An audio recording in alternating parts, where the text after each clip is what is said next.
Breaking news here on CBS2 News at 5. L.A. Mayor Eric Garcetti is expected to make a major announcement tonight. In fact, CBS2 political reporter Dave Bryan is standing by for the mayor's news conference. And Dave joins us live from City Hall. Dave, what do you think the mayor is going to talk about? Well, Pat and Jeff, the mayor, who will be coming through the doors behind me probably in just a few moments, is going to talk about whether or not he's going to run for president of the United States. And there are already two published reports tonight that say that he will not be running. Those reports by Politico and the Wall Street Journal, based on source information that they have received. But the mayor's office, the mayor himself, are not commenting on that. Instead, the mayor will be talking here to the news media and to the folks here who are interested to find out whether he will, in fact, jump into the race or pull out. Now, if he does pull out, the question is, why now? Because he seemed to be very active and very enthusiastic. He was traveling around the country a week or so ago. He made a speech in Washington, D.C., giving no indication that he might be thinking of dropping out or was having any problems with the campaign.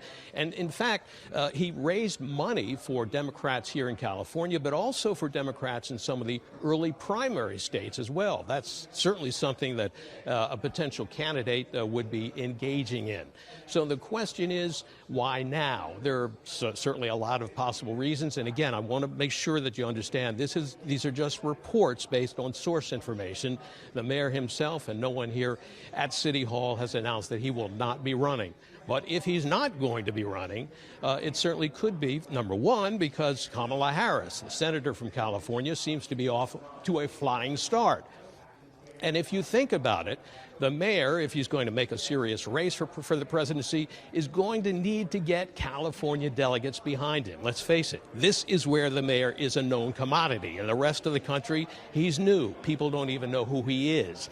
But with Senator Harris in the race, that would be very difficult, it would appear, for the mayor to be able to do. It was just yesterday that Harris, last night, held her town hall meeting, first town hall meeting in Iowa. And so you have to wonder, the day after, it now looks, here we go. The mayor is coming in. I'm going to step aside so you can see that looks like the mayor is not quite here yet, but the folks standing behind him are. And the mayor will be here certainly momentarily. Anyway, what I was saying was that when you look at the situation, there are certainly a lot of obstacles, not the least of which L.A. has a lot of problems that have not been solved or effectively perhaps managed during the Garcetti administration, including the homeless problem, the housing price problem. Certainly a lot of people have been priced out of living here in Southern California, some of them moving to states where housing is certainly more affordable, and the transportation problem. I mean, this is a city that has a lot of problems. That may be the reason why a sitting mayor has never gone in one step right into the White House. And so this would have been a difficult battle for Garcetti under any circumstances. But when you put those factors together, the impact of Kamala Harris and the city's problems and the fact that these are difficult problems to deal with, and the mayor certainly has not, completely fixed those problems.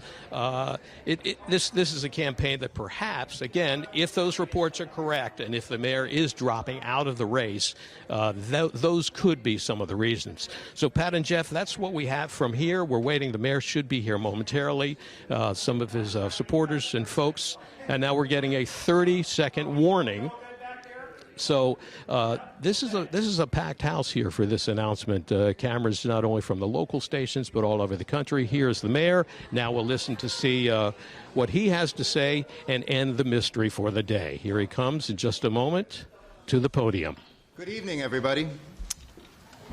Last week, after 6 long days of difficult and challenging negotiations right here in this room, I stood here to announce an historic agreement between our teachers union and our school district for moving our schools forward. I said that at a time when so many of our country feel like we're being pulled apart, that it was amazing to see us pull together. And I have to say it renewed my faith in democracy and renewed my faith in this country. I am a person of faith. Faith in God, faith in my family, faith in this city, and faith in this country. And over the last year, I have traveled through America, and I've witnessed an America awakening in small towns and big cities across this great nation. I've seen cities and local leaders who are reinventing American manufacturing, who are cutting opioid deaths in half, getting 100% renewable energy for their cities. I saw a vision of a brighter future and a better day. It's quite a contrast to what we see coming out of Washington, D.C. every day. Reflecting on those travels and recognizing the incredible opportunity that I have every single day as mayor of this great town, I realized that this is what I am meant to do. This is where I want to be. And this is a place where we have so much exciting work to finish. I've also realized in my thinking that I'm kind of old-fashioned.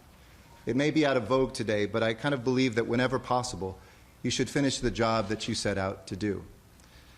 And finally, I also know that the two things I love the most, my family and my city, are right here in L.A. So I've decided not to throw my hat into the ring to run for president in 2020. This was not an easy decision given the extraordinary times that we live in. As an American, like so many of us, we look to Washington for our better angels. We look to a government that would be kind and caring, but today we see one that is corrupt and cruel. Worst of all, they can't seem to get anything done. I left this room where we, in less than a week of negotiations, were able to hammer out our differences. And then I went straight to Washington to see head first the longest government shutdown in American history. It is such an honor to work at the local level, where America We've been works listening every to single LA day. Mayor Eric Garcetti basically You see, you can't saying or make announcing that anything he will not great make a run if for it the doesn't even presidency work. at this And time. we all need to make And as Dave America Bryan had already said, no big surprise there, Pat, after Kamala Harris threw her hat into the count on ring. me. And that All right, we will listen to that and get back to Dave if the mayor says anything else of note, but we move on. There was a brutal attack, sends a Hollywood actor to the hospital. Now police are trying to determine whether it was a hate crime. That real-life drama for Empire actor Jussie Smollett happened in Chicago. Well, it's what was reportedly yelled and done during that brutal attack on Smollett that have police wondering if they have a hate crime on their hands. CBS2's Juan Fernandez has the latest developments. And Juan, the story is very surprising and disturbing. It sure is, Pat and Jeff. Tonight, our sister station in Chicago reports a noose was placed around Smollett's neck and bleach was poured on him. This all happened around 2 this morning. Police say he was walking home from a Subway restaurant when he was jumped by what he described as two men. They were reportedly yelling racial and homophobic slurs at him while beating him. They then put a noose around his neck and poured bleach on him. Smollett is openly gay. Police are trying to determine whether that was a reason he was targeted. The entertainment community is showing their support for the actor.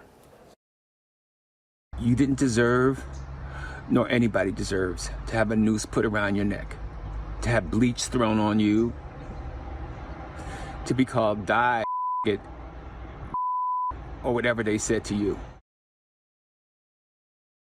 It's crazy because to me this is like domestic terrorism. Like, how are you out here terrorizing? We're terrorizing our own people with this hatred. This is ridiculous. I know, according to TMZ, a letter was sent to him 8 days ago to Fox Studios that said, "You will die, you black bleep," which looks like he might have been possibly targeted, which is crime, of course. crazy. Yeah.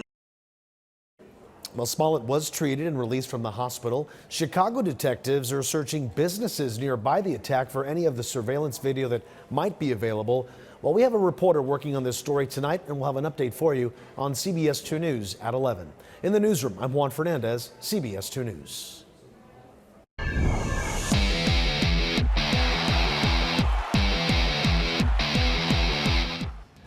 Today, the coaches and key players from both teams up the Super Bowl met with the media. And after the craziness of Media Day last night, it was back to business for the Rams today. Sports director Jim Hill joins us live from Atlanta to kick off our team coverage. Hi, Jim. Pat and Jeff, thank you very much. It's chilly. No, it's cold here in Atlanta, Georgia tonight, but the action is going to be hot on the field in the stadium behind me. When come Sunday, that's when the Rams will take on the New England Patriots right here on CBS2 starting at about 3:30 in the afternoon. Now, we all know Ram head coach Sean McVay has been touted as the new wave of head football coach in the National Football League, a coach that remembers everything and doesn't forget one thing at all. Well, earlier today, when he met with the media, he talked about calling plays against the Patriots, and I want you to listen to exactly what he's looking for when he's calling plays and see if you can understand what he is talking about. What you respect so much about Coach Belichick and Coach McDaniels, when you watch the film, there's a clear-cut identity in terms of what is the intent of the play call, whether that be running it and attacking front structures or throwing the football to try to manipulate some of their coverage principles or recreate leverage based on the release patterns and some of the man things that you see. So, they've done a great job. They're here for a reason, very, deserving of it, and that's why it's going to be such a great challenge for our defense. The most important thing to me is our analysis of the Los Angeles Rams and their football team. And Sean, as head coach, obviously is, responsible for the overall team. He's done a great job, and they're a very good football team in all three phases of the game. His style and so forth, you'd have to ask the Rams about that. I'm not really sure. I see a good football team out there that's been consistently good for the 2 years that he's been there. They've led the league in scoring over that period of time. They're very good on defense. They're very explosive in the kicking game. Really every play is a problem, and he's done a great job of creating that type of explosive attacking team that's very hard to play against. So, Jeff and Pat, you can see there's a lot of respect and admiration that these two coaches have for each other, and they will continue to have that respect for each other until Sunday afternoon about 3:30 Los Angeles time, when it's the Patriots going against the Rams for the Lombardi Trophy, symptomatic of the Super Bowl championship. And, of course, you'll see it right here on CBS2. Back to you in the studio now. All right. Well, Jim, before we let you go, what impresses you most about the way Sean McVay coaches this team? The way he appeals to his players. There's some players on his squad, Pat, that are older than he is. But one of the things that has impressed me right from the very beginning, when I saw him in his very first training camp and I saw a lot of golf carts out there, and I asked him what the golf carts were for. He said they're for the players' comfort. Ding! The light went on. That told me then that he was going to win them over. And when he did that, that's when they started to roll. All right, then. Jim we got Hill. it. Man, thank you, Jim. And CBS2's Leslie Marine went out in search of Rams fans today, and interestingly, very much by accident, she found herself surrounded by some of the biggest team's cheerleaders. Well, here's a look at her unexpected encounter in Exposition Park. Go Rams! I love it. We're inside the official team store, and we went all across L.A. today and saw Ram spirit firsthand. Take a look. L.A. is turning blue and gold, from murals on the freeway to paintings on storefronts. I'm really excited L.A. is going to be in there this year. They have a great chance, and I'm really hoping they go all the way. Rams fever is ramping up. Over at Primo's Donuts in Sotelo, these guys started the day off with a Rams donut. The donuts, they're fantastic. I'm going to get a couple for myself. This is a special treat. I didn't expect this. The donut shop is already backed up with pre-orders. They're preparing more than 10 dozen Rams donuts for the Super Bowl, and that's just for one customer. In Inglewood, the iconic Randy's Donuts is literally turning into the Rams house. A 3-day makeover is complete, and its famous sign now says LA Rams Donuts. Yeah, go Rams. But Arizona resident Kenneth Dunham might be the biggest Rams fan out there. He has a tattoo that says the Rams already won Super Bowl 53. When Gurley runs the ball 15-plus times, we're undefeated. When Aaron Donald gets a sack, we're undefeated. So, I have complete faith in the Rams, and we're going to win this game. Well, we asked him what he would do if things didn't go as planned, and he said, hey, just showing his Ram spirit like these girls are. And they're headed to the Super Bowl on Thursday. Good luck, ladies. That's the latest from the Coliseum. Leslie Money, back to you guys in the studio. Pretty cool. Well, Jeff Michaels, Suzanne Marquez, and I will be joining Jim Hill in Atlanta later this week, reporting live as we count down to Super Bowl 53. Did we tell you the big game Sunday? It is. It's on CBS2, your home for the LA Rams, as well as Super Bowl 53. And if you're one of those fans who likes to overindulge on game day, don't know what we're talking about, but we will show you the high cost of your hangover. Plus, a dire warning today about the new LAUSD contract deal. Could it financially cripple the district within months? And remember, everybody, while you're watching the game with us here at CBS2, one of the best things you can enjoy for Super Bowl Sunday is a beautiful kale salad. Forecast coming up.